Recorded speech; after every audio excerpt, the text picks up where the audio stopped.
Okay, so welcome back to this next video in which we are discussing angiogenesis and angiotherapy. Okay, right, so we're currently in the process of discussing hypoxia-induced angiogenesis, okay, and we want to see how hypoxic cells exposed to hypoxia, are actually going to activate the expression of vascular endothelial growth factor A. Okay, and we've discussed that the way this is going to occur is that a transcription regulator is going to bind to a DNA sequence that is found upstream of the promoter region for the vascular endothelial growth factor A protein, and it's going to promote the transcription of the vascular endothelial growth factor A gene.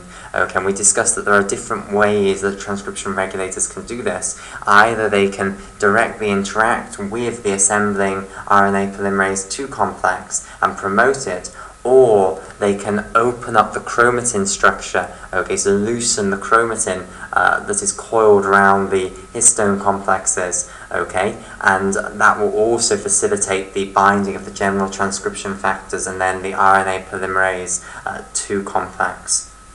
Okay, right, so what we now want to see is what is this transcription regulator that actually binds upstream of the VEGF-A gene, okay, and how is it activated only under hypoxic conditions and not under normoxic conditions? Okay, so let me discuss this transcription regulator. So basically this transcription regulator is not a single protein, instead it's a dimer. So two proteins dimerize together to make the transcription regulator.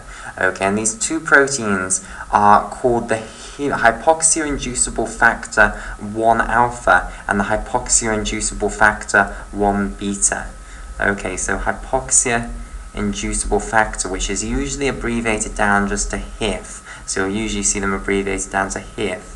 And then there is HIF1 alpha, and then there's also HIF1 beta. Now HIF1 alpha is the more important one. It's the one that's actually going to be regulated by the oxygen concentration within the cell. Okay, however, to function, the hypoxia-inducible factor 1 alpha has to dimerize with the hypoxia-inducible factor 1 beta, and together this dimer of hypoxia-inducible factor 1 alpha and hypoxia-inducible factor 1 beta can bind to a certain sequence of organic bases in DNA. Okay, and this special sequence of organic bases that you need in the DNA for HIF1 alpha and HIF1 beta to bind is known as the hypoxia-inducible factor 1 alpha response element. Okay, and for short that's written as the HRE. Okay, so this stands for HIF1 alpha, hypoxia-inducible factor 1 alpha, and then the RE is for response element. Okay, so that's just the name for the sequence of organic bases that you need to have in the DNA for this heterodimer of HIF1 alpha and HIF1 beta to actually be able to bind to the DNA. Okay, so I'll just colour this in. So here's HIF1 alpha in vivid purple, and here's HIF1 beta in turquoise. Okay, right. So now let's just discuss how, once this complex is bound to this sequence, which could be present in a gene control region, and indeed is present in the gene control region portion that's upstream of the promoter region of the gene for vascular endothelial growth factor A, how, once you've got this complex assembled on the HRE, do you actually get a promotion in the transcription of the downstream gene? Well, this again involves HIF1 alpha. HIF1 alpha is capable of binding to another protein on top of here, and I haven't left enough space to actually show this, so I'm just going to show it anyway and ruin that label there. Okay, so another protein is going to bind on top of HIF1 alpha basically, and I'll colour this protein in orange here. And this protein is going to be a histone acetyltransferase protein, a HAT enzyme, which is going to be capable of adding acetyl groups onto histone complexes which are locally to it, okay, and therefore opening up the DNA that's wrapped around those histone complexes, and that should promote the transcription of any genes that have their promoter regions in those local portions of DNA, and therefore it should promote the transcription of the VEGF-A gene, which is just downstream of where this is binding. Okay, so what is this protein that's going to bind here? Well, it's a protein that's called CBP, okay, and it's quite a famous histone acetyltransferase. Okay, so CBP stands for CREB, that's the C, binding protein. Okay, and this is involved also with the CREB transcription factors, which respond to cyclic AMP. Okay, so CBP is CREB binding protein. Okay, so I'll colour that in orange here. Okay, right. So CREB binding protein, it's just a histone acetyltransferase, a HAT enzyme, and therefore it's going to open up the chromatin structure and therefore promote the transcription of the downstream gene. Okay, so that's our transcription regulator that's going to bind in the portion of the gene control region upstream of the promoter region and therefore increase the expression of the VEGF-A gene. Okay, through chromatin changes, basically. Okay, now, what I want to do is just study the HIF1 alpha and HIF1 beta transcription factors in a little bit more detail, okay, because they're a type of transcription factor known as a BHLH transcription factor.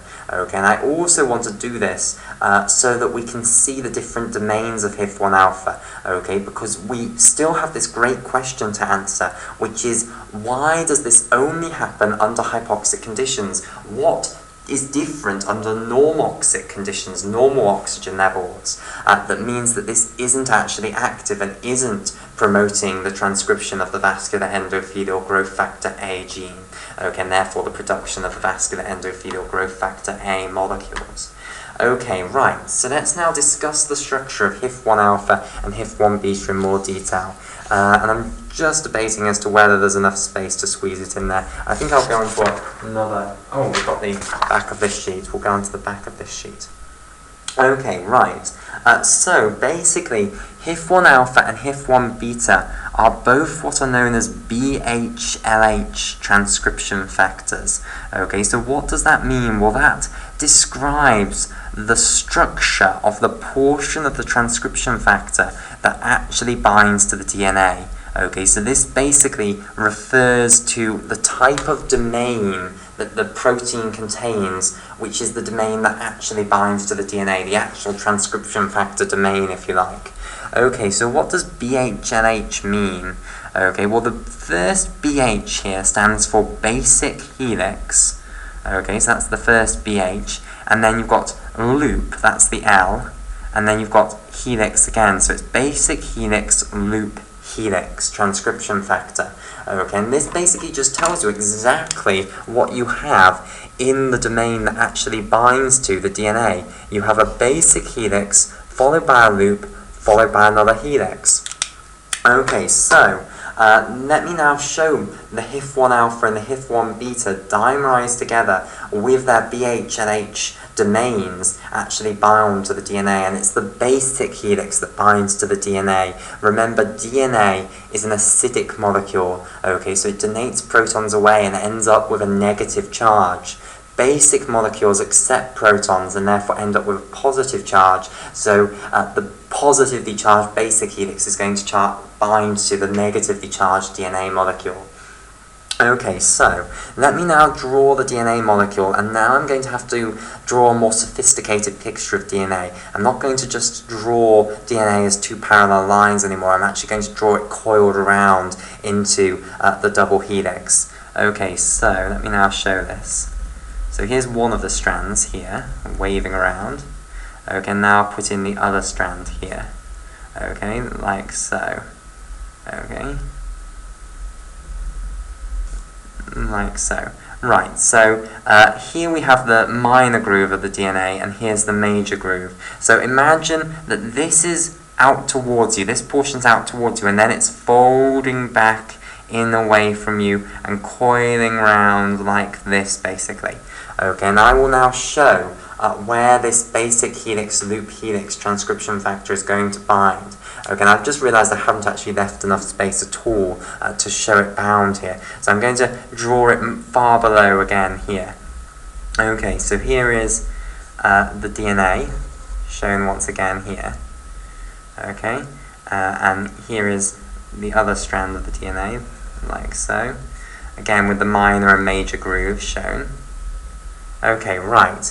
So, basically what's going to happen is the two basic helices, we're going to have two basic helices because we've got two BH&H transcription factors. We've got the HIF1 alpha and the HIF1 beta, and both of them are going to have one of these BH&H domains. Okay, so they're both going to have a basic helix. Now, one of the basic helices, the basic helix of HIF1 alpha, is going to be running in the major groove here.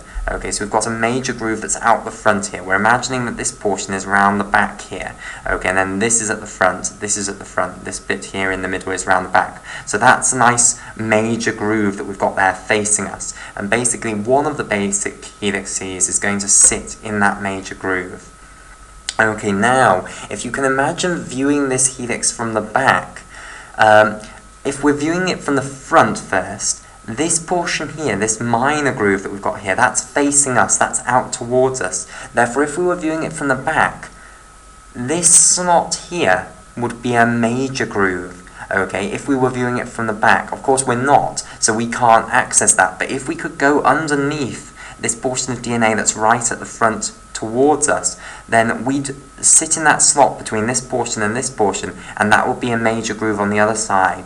Okay, so the other basic helix is going to run in that major groove on the other side of the DNA. So we're going to have one basic helix sitting like that in that major groove, and the other one will be beneath this minor groove here, sitting like that basically in the major groove on the opposite side of the DNA, if you view it from the opposite side.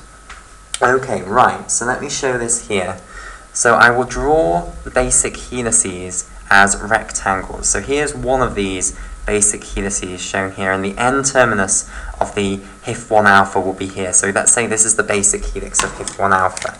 Okay, so I'll colour this in turquoise, and once again I'll stress the point that this is going over the top of that portion there. Okay, that's at the back of the basic helix. Okay, it's sitting in this major groove that we've got here of the DNA.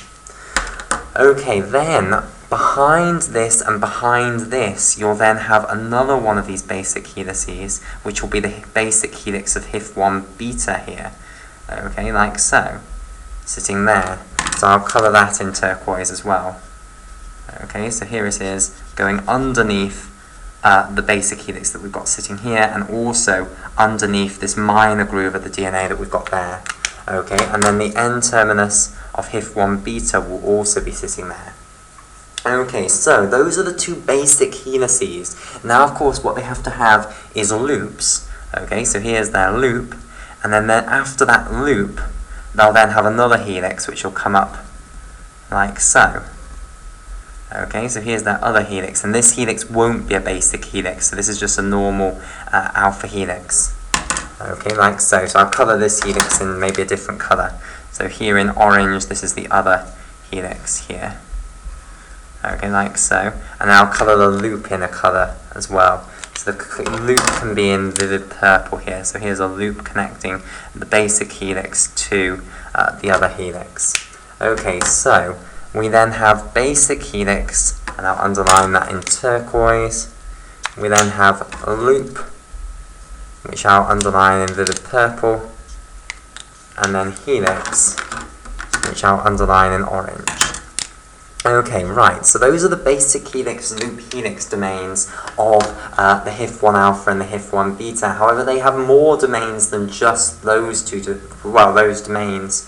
Okay, they also have domains that are going to be very important in dimerizing the two proteins together, and then HIF1 alpha has an important domain that's going to be involved in regulating its activity, and that's the portion that's going to be crucial for us to understand if we're going to understand why HIF1 alpha is only active under hypoxic conditions. Okay, so I'll stress again, these are the BH and H domains of HIF1 alpha and HIF1 beta, and these are the domains that are actually binding to this HRE sequence of the DNA here.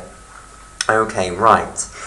So after this, what you'll have is the domains that are involved in dimerizing these two together, which I'll show like so. So these are dimerized together, and you have here multiple domains that are known as PAS domains. Okay, so you don't just have one PAS domain, you have multiple of those. Okay, and they're involved in dimerizing the HIF1 alpha and the HIF1 beta together. Okay, and making them into this heterodimer, which binds to the DNA. Okay, right.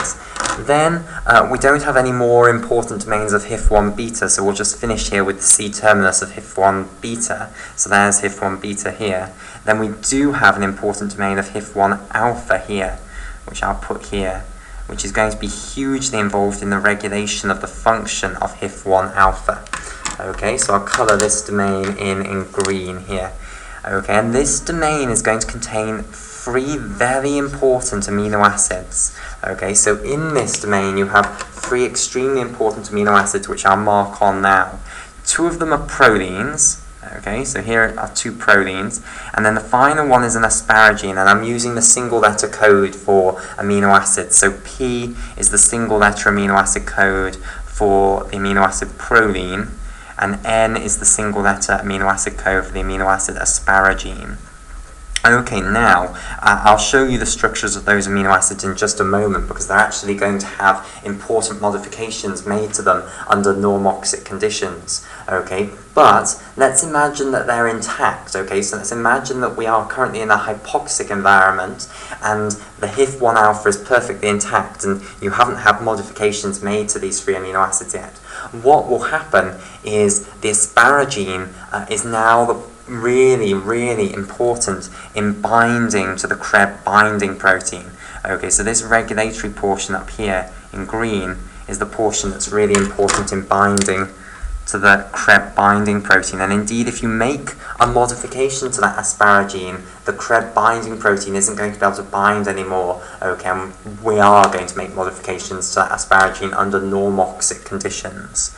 Okay, so in purple here, that is the effector, effectively, of this transcription regulator here, the CREB binding protein, which is the thing that actually acetylates the histone proteins and therefore increases the transcription of the downstream gene.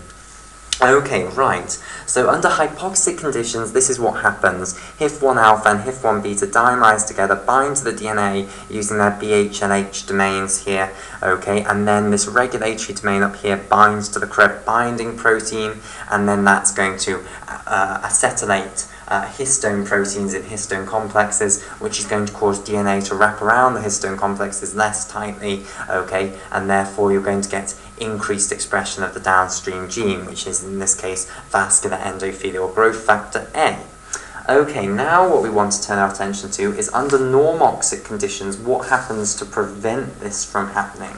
Okay, and basically, under normoxic conditions, you make major changes to these protein residues in this regulatory portion and the asparagine residue within these regulatory portions. And those, firstly, are going to stop, in the case of the asparagine, the CREB binding protein being able to bind. Okay, so you're completely going to shut down the HIF1 alpha being able to actually do anything. Yes, it can bind to the DNA still, but it's not actually going to be able to promote transcription without the CREB binding protein binding.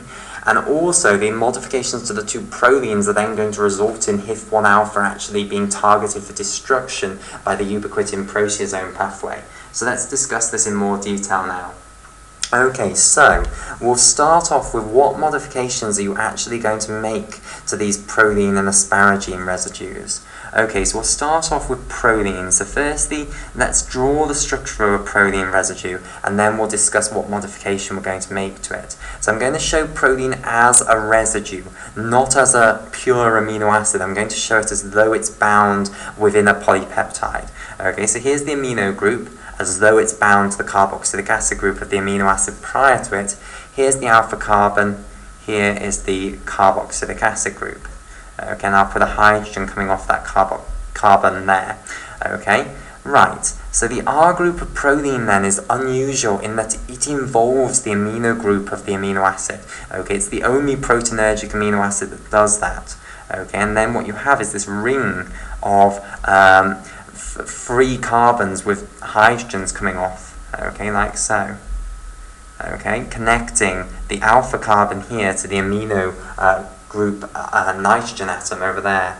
Okay, so this is a proline residue here. Okay, and you're going to have two of these present in this regulatory portion of HIF1 alpha, and these are going to get modified under normoxic conditions, but not under hypoxic conditions. Okay, right, so crucially now, under normoxia, okay, so when you've got normal oxygen concentrations, so a cell that is perfectly happy, it's got normal oxygen concentrations, then an enzyme called prolyl hydroxylase can work on the prolines in the HIF1 alpha. Okay, so all your HIF1 alpha proteins that you're producing all the time will be acted upon by this enzyme under normal oxygen conditions. And what it does is it takes off one of the hydrogens from this carbon here, this middle carbon in this ring, and puts on an alcohol group instead. So basically you're going to go from having this effectively, a carbon with two hydrogens coming off, okay, methylene group, to having a carbon with one alcohol group coming off and one hydrogen coming off, okay? And that amino acid now that you end up with is what's known as hydroxyproline, okay?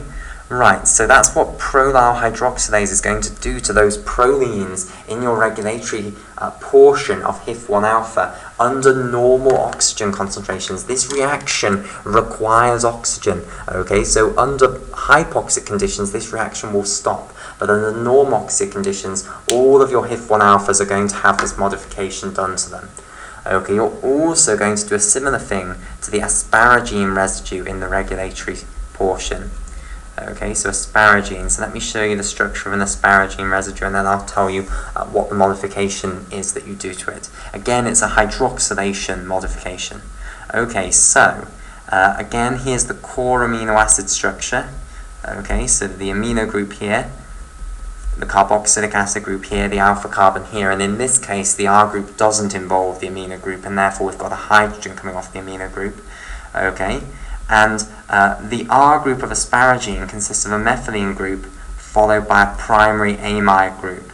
Okay, so here is the methylene group, and then here is the primary amide group, a carboxylic acid group with an amino group here rather than an alcohol group.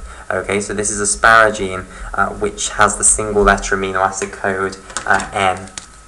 Okay, right.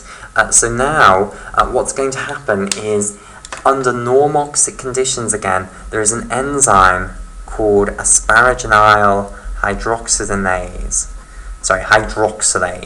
Asparagonyl hydroxylase, which is capable of hydroxylating asparagine. Okay, and what this will do is it will take off one of the hydrogens here and add on an alcohol group there instead to create hydroxyasparagine. Okay, so you'll take off that hydrogen there, put on the alcohol group, and then you'll have hydroxyasparagine.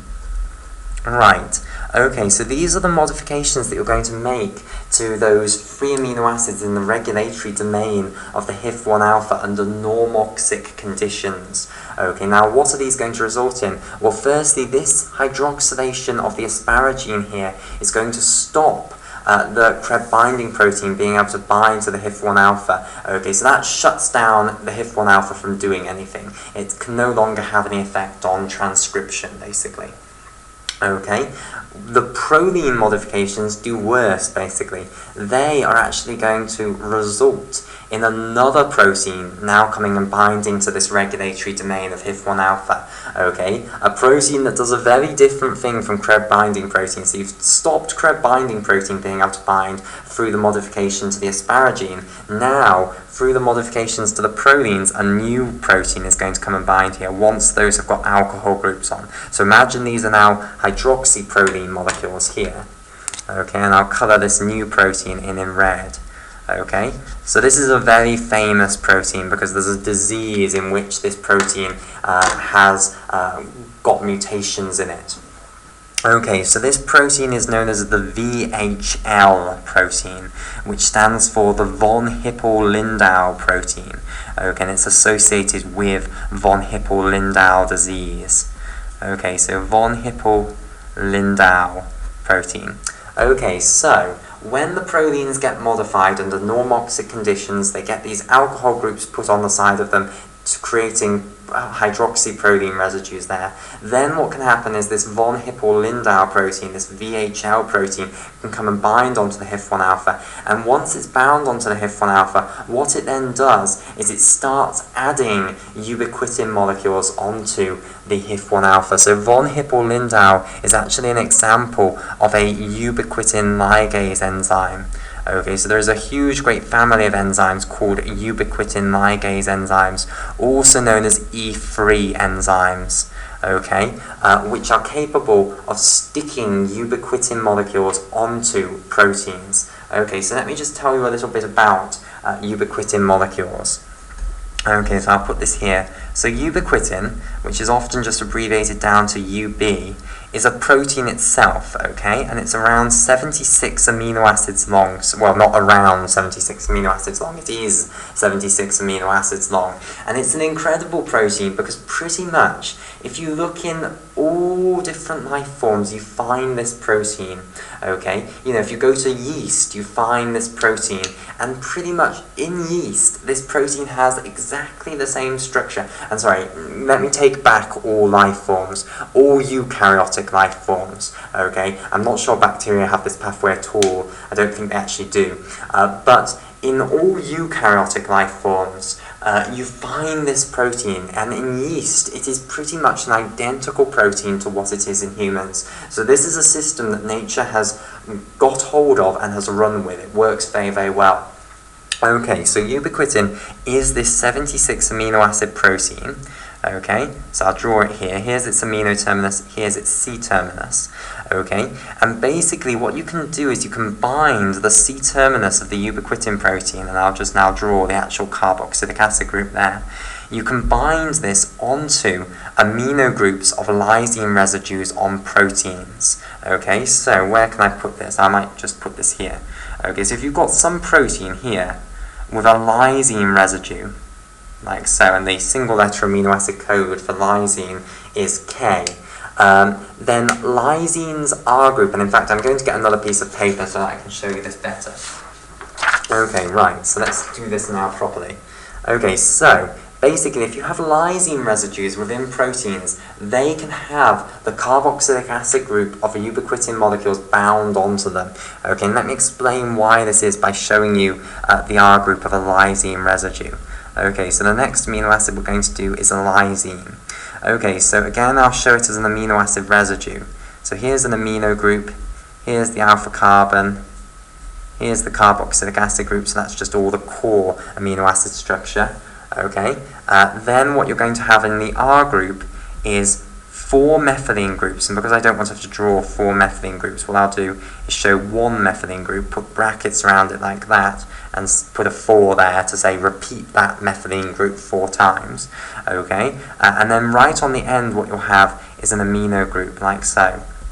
So basically what you can do is you can add on ubiquitin molecules onto lysine residues within proteins simply by binding the carboxylic acid terminus of the ubiquitin molecule onto the amino group of the lysine residue. So here is our ubiquitin protein, and what we can now do is react to this carboxylic acid group here with the amino group of the lysine residue. Okay, and to do this all you do is form an amide link. So you take the alcohol group off the carboxylic acid group of the ubiquitin molecule, you take the hydrogen off the amino group of the lysine residue, and you then attach the nitrogen atom of the lysine onto the carbon of the carboxylic acid group of the ubiquitin molecule, and hence you have now attached this ubiquitin protein onto the lysine residue within the protein. Okay, and this is what von Hippel-Lindau is going to do to HIF1 alpha once it's bound to HIF1 alpha via these hydroxyproteins. It's going to stick a ubiquitin molecule onto a lysine within the HIF1 alpha. Now, it doesn't stop there. What generally has to happen is you have to produce something called a polyubiquitin tail. Okay, so let me try and explain what a polyubiquitin tail is.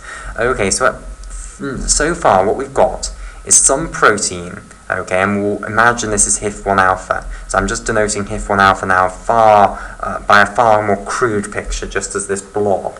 Okay, it's got this lysine residue here that had an amino group that is now bound to the carboxylic acid group of a ubiquitin protein here. Okay, now that's not enough usually to get the protein destroyed by the ubiquitin proteasome pathway, which is what we're trying to do. Usually what you have to form is something called a polyubiquitin tail.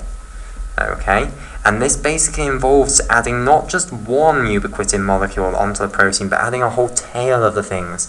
Now how does this work? Well, basically ubiquitin itself here, okay, which I'll colour in red, has a lysine, a very important lysine at position 48, okay, called lysine 48.